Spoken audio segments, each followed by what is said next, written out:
Kalau misalnya lo tanya ke kebanyakan orang, kemampuan empati itu bisa dibilang sangat penting. Tapi lo tahu nggak sih, ternyata empati itu nggak selalu baik buat kita. Bahkan beberapa orang punya kemampuan empati yang menjebak, yang malah merugikan.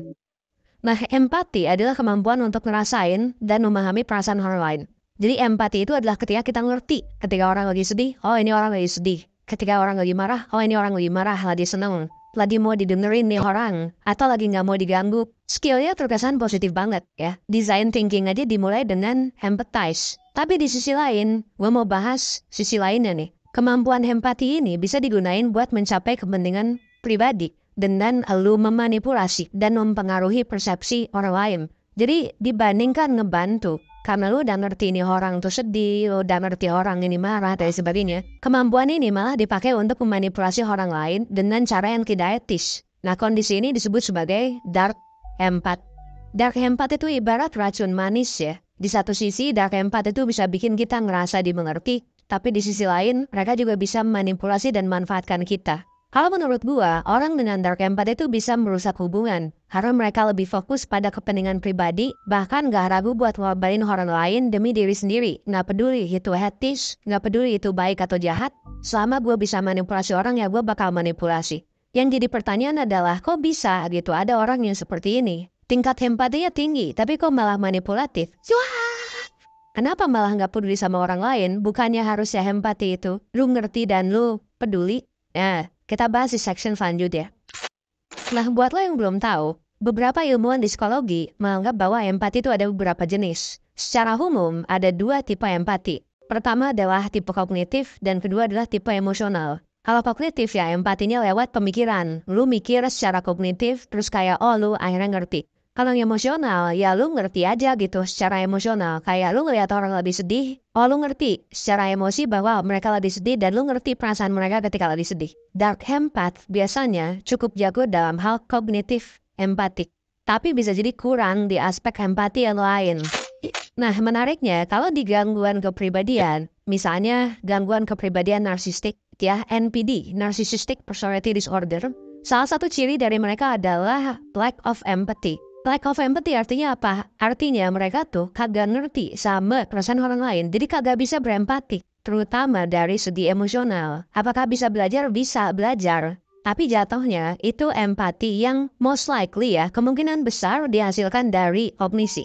Jadi gini, biar lebih jelas ya, takutnya lu kagak ngerti. Jadi orang-orang yang antisosial alias psikopat, NPD ya, mereka tuh kagak ngerti. Kalau misal orang nangis nih ya, mereka tuh punya pemikiran gini, oh ternyata kalau orang tuh kalau diginiin nangis ya. Oh ternyata kalau orang lagi nangis tuh mereka pengen didengerin ya. Oh ternyata kalau orang marah tuh jangan dimarahin balik ya. Jadi mereka tuh ngerti, tapi karena ngeliat contoh-contoh gitu ya, karena diajarin, jadi secara kognitif ngerti, tapi secara emosi susah buat ngerti. Paham ya? Jadi orang-orang yang kagak ngerti nih orang kenapa gitu.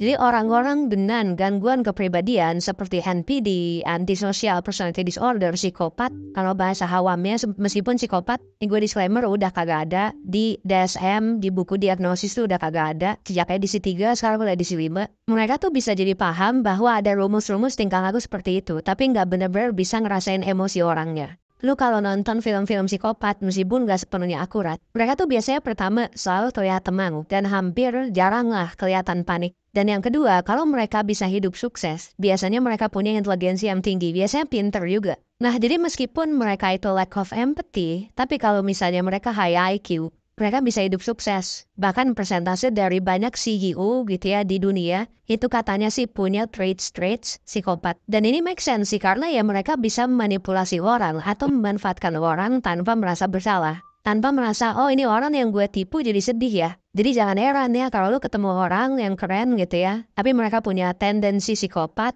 Atau mungkin bahkan parahnya ekstrimnya adalah mereka punya gangguan narsistik atau gangguan antisosial. Ya mereka memang bisa jadi baik gitu ya. Tapi kalau ada maunya doang, kalau udah nggak berguna, kalau udah raya, ya udah gitu gak ada value-nya lagi ya udah bakal dibuang gitu. Atau ya kalau di film-film dibunuh aja gitu kan kalau konteksnya ekstrim. Nah gue bakal ngajarin lu beberapa cara untuk melindungi diri dari manipulasi. Ini adalah cara biar lu tidak bisa dimanipulasi. Pertama, lu coba perhatiin ini orang terdekat lu atau temen lu atau pasangan lu, kira-kira responsnya gimana ketika lu lagi ada masalah? Perhatiin responsnya. Kalau ini orang, ibaratnya mau kondo, cuma mau untungnya doang, kagak ngebantu, even ngebantu dalam hal lu validasi emosi atau ngedengerin lu cerita, gitu ya. Intinya ngebantu samsek lah. Hilang aja gitu bahkan. Mungkin orang ini deketin lu karena ada maunya aja. Dan ya udah, emang hanya akan mendekat ketika lu lagi sukses. Kalau lu udah nggak sukses, kalau lu problematik, gak akan mereka jadi temen atau jadi orang terdekat lo. Lu bisa tanyain ke diri lu sendiri, temen gua kalau gua lagi ada masalah, bakal ngebantu gak, bakal nenangin gak, bakal dengerin gak, gitu ya. Itu pertama. Yang kedua, perhatiin cara ini orang gitu ya, yang lo curigai sebagai manipulator, gimana dia nge-treat orang lain. Orang yang gak peduli sama orang lain akan secara konsisten ngelakuin sesuatu yang ngerugiin orang lain dan menguntungkan dirinya sendiri. Kalau misalnya ada solusi win-win solution nih, orang ini gak akan milih win-win solution. Orang ini bakal jawab bikin situasinya jadi win-lose. Dia untung tapi ya udah nggak apa-apa, orang lain rugi juga bodo amat. Ini kan sebenarnya sangat tidak sustainable ya. Makanya biasanya pada akhirnya orang yang narsistik terganggu ya mentalnya, punya gangguan kepribadian real didiagnosis sama psikolog, itu sense of self-esteem itu rendah. Nah yang ketiga, lu coba cek temen-temennya. Nah, ini menarik nih. Biasanya, orang dengan mindset yang mirip akan lebih mudah buat hangout. Akan jadi satu circle. Coba lu lihat circle di orang, kira-kira punya pola yang sama nggak? Misalnya, circle-nya tuh kalau satu orang ada masalah pada cabut, kagak mau ngebantuin. Kalau ada untung datang. Kalau bikin kesepakatan, sama misalnya dia ada di perusahaan atau dia CEO, gak mau rugi bareng, maunya untung sendiri. Nu rugi gak apa-apa. Terus biasanya orang ini juga misalnya tipe-tipenya yang hanya peduli sama diri sendiri. Jadi tiap ketemu cerita tentang flexing tentang diri sendiri gitu ya. Gitu terus, tapi gak pernah mau dengerin orang lain, bahkan ngomongin temannya sendiri di belakang. Nah kalau misalnya lo nemu orang yang pola-polanya seperti ini, gue sarankan lo harus lebih berhati-hati. Dan sebenarnya kita juga bisa melihat dari kebiasaannya toksik gitu ya. Kalau bisa jaga batasan, punya boundaries.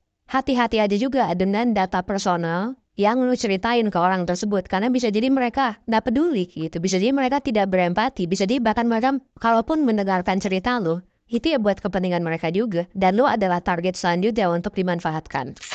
Empati adalah salah satu skill penting yang bisa menunjang kehidupan dan karir. Tapi ingat, kalau tidak diiringi dengan skill lain, lama-lama ya bisa jadi kita ada nih gejala yang mirip dengan orang dengan gangguan kepribadian. Lo mungkin gak bakal punya teman dalam jangka panjang, lama-lama orang juga malas kerja sama-sama lu, dan ya udah lu bakal gitu-gitu doang, atau lu berkumpul sama orang-orang toksik. Dan kalau kita jadi pelaku dark empath, ini buat lu yang suka manipulasi dan gak pernah peduli sama orang lain, gue yakin lu bakal loncat-loncat terus, nyari circle ke circle ke circle untuk nyari orang baru buat dimanfaatin. Jadi korban juga nanti gak enak gitu. Kalau lu jadi korban, kita udah niat baik malah dimanfaatin doang. Ingat, lu boleh baik, tapi ingat kalau lu baik sama orang yang salah, lu bakal dimanfaatin. Ya kan, pas ada masalah cabut, rugi, kalau kontrak bisnis. Jadi sekali lagi gue tekankan, tidak ada telat untuk berubah. Solusinya apa? Lagi-lagi selalu gue bilang, kalau lu ngerasa lu problematik, entah lu pelaku atau lu korban, langsung konsultasi sama profesional. Gak banyak orang yang bisa keluar sendiri gitu. Ketika udah ada di lingkaran toksik, lu mungkin sadar lah ada beberapa temen lu meskipun dia cakep gitu ya dan lain sebagainya, tapi kejebaknya sama si cowok ini yang toksik. Kejebaknya sama cewek atau cowok mau kondo gitu kan. Itu banyak loh yang kayak gitu. Makanya memang susah untuk keluar dari situasi toksik. Makanya yang disarankan adalah konsultasi, biar lu bisa dapat saran yang objektif, bisa didengar dengan baik, bisa dapat solusi yang oke, sampai ke detail-detailnya, sampai ke bahkan masa lalu lu, attachment style lu, kenapa nanti lu bisa terjebak sama orang ini. Nah jadi saran gue adalah konsultasi ke profesional. Oke, that's all for now. Semoga ini bisa membantu lu untuk mengidentifikasi manipulator atau bahkan sadar diri ya kalau lu adalah manipulator yang hanya peduli dengan diri sendiri. Semoga lu semua bisa sembuh. Semoga lu semua bisa keluar dari toxic relationship.